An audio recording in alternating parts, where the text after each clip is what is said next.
ನಿಮ್ಮನ್ನ ದೇವರಾಜ ಅರಸು ಅಂತ ಬಹಳ ಹೊಗಳ್ತಾರೆ, ನಿಮಗೂ ಖುಷಿ ಕೊಡುತ್ತೆ. ದೇವರಾಜ ಅರಸು ತರ ಹೆಚ್ಚು ದಿನಕಾಲ ಆಡಳಿತ ಮಾಡಿರ್ಬೋದು, ದೇವರಾಜ ಅರಸು ತರ ಕೀರ್ತಿ ಬೆಳಿಲಿಲ್ಲ ನಿಮಗೆ, ದೇವರಾಜ ಅರಸು ತರ ನೀವು ಯೋಜನೆಗಳನ್ನ ಕೊಡ್ಲಿಲ್ಲ, ದೇವರಾಜ ಅರಸರ ತರ ಪ್ರಾಮಾಣಿಕ ಕಳಕಳಿ ನಿಮ್ಮ ಹತ್ರ ಇಲ್ಲ.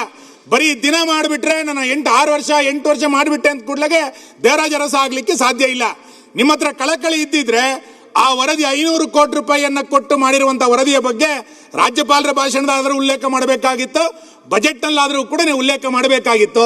ಹಾಗಾಗಿ ನಾನು ಮತ್ತೆ ಹೇಳ್ತಾನೆ, ನೀವು ಮತ್ತೊಂದು 50 ರೂಪಾಯಿ ಎಕ್ಸ್ಟ್ರಾ ಬಜೆಟ್ ಅನ್ನ ಇಟ್ಟು ಅದನ್ನ ಡಸ್ಟ್ಬಿನ್ಗೆ ಹಾಕೋದು ನೀವು ತಯಾರಿಯನ್ನ ಮಾಡಿರುವಂತದ್ದನ್ನ ನಾನು ರಾಜ್ಯದ ಜನರಿಗೆ ಹೇಳಲಿಕ್ಕೆ ಇಚ್ಛೆ ಪಡ್ತೇನೆ ಮಾನ್ಯ ಅಧ್ಯಕ್ಷೆ.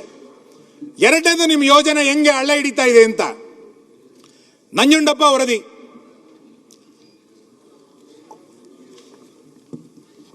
ನಂಜುಂಡಪ್ಪ ವರದಿನಲ್ಲಿ ನೀವು 2004 2005 ನೀವು ಶಾಸಕರಾಗಿ ಬಂದ್ರಿ, ನಾನು 2004 ಶಾಸಕನಾಗಿ ಬಂದೆ. ಅವತ್ತಿನಿಂದ ಇವತ್ತಿನ ತನಕ ನಂಜುಂಡಪ್ಪ ವರದಿಯ ಬಗ್ಗೆ ಸಾಕಷ್ಟು ರೀತಿಯಾದಂಥ ಚರ್ಚೆಗಳು ಎಲ್ಲ ಕಡೆಗಳಲ್ಲೂ ಕೂಡ ನಡೀತಾನೆ ಇದೆ. ಆ ನಂಜುಂಡಪ್ಪ ವರದಿನಲ್ಲಿ ಒಟ್ಟು 114 ತಾಲೂಕುಗಳು 3 ಭಾಗದಲ್ಲಿ ಅತಿ ಹಿಂದುಳಿದ, ಹೆಚ್ಚು ಹಿಂದುಳಿದ ತಾಲೂಕುಗಳು ಅಂತೇಳಿ ಆಗಿದೆ ಅಂತೇಳಿ ಸಾವಿರಾರು ಕೋಟಿ ರೂಪಾಯಿಯನ್ನ ಇವತ್ತು ಖರ್ಚು ಮಾಡಿದ್ದಾರೆ.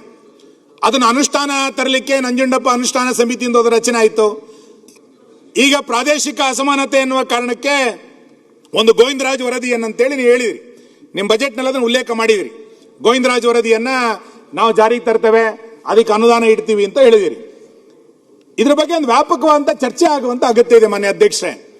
20 ವರ್ಷಗಳ ನಂತರವೂ ಕೂಡ ನಂಜುಂಡಪ್ಪ ವರದಿ ಮತ್ತು ಅದಕ್ಕೆ 40-50 ಸಾವಿರ ಕೋಟಿ ರೂಪಾಯಿಯನ್ನ ಖರ್ಚು ಮಾಡಿದ ನಂತರವೂ ಕೂಡ ಗೋವಿಂದರಾಜ್ ವರದಿನಲ್ಲಿ 177 ತಾಲೂಕುಗಳು ಹಿಂದುಳಿತವೆ ಅಂತಂದ್ರೆ ನಾವು ರಾಜ್ಯವನ್ನು ಎಲ್ಲಿ ತೆಗೆದುಕೊಂಡು ಹೋಗ್ತಾ ಇದ್ದೇವೆ? ನೀವು ಒಂದು ಕಡೆಗೆ ಬಜೆಟ್ನ ಮುಖಪುಟದಲ್ಲಿ ಸಿಂಗಾಪುರದ ಫೋಟೋ ಹಾಕೊಂಡಿದ್ದೀರಿ, ಇಲ್ಲಿ 177 ತಾಲೂಕುಗಳು